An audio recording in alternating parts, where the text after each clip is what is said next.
I dërgova një tufë me lule në shtëpinë e prindërve të tij.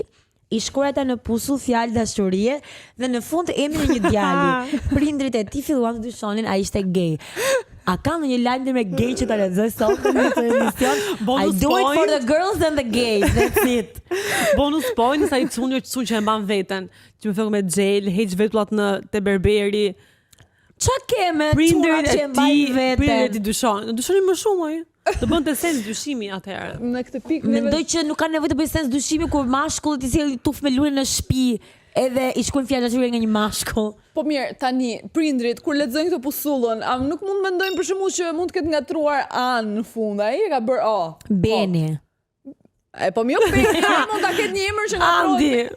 Andi. Jo. Anda. Sergi. Serga. E po ajo mund të shkruaj në pusull dhe pse jemi të dy burra, kjo gjë s'mund të na ndalojë ta Dashuria çojmë jote gjë me kofi. përpara. Beni. Okej, nëse është kështu kaq specifike, po është dyshuese. Po me që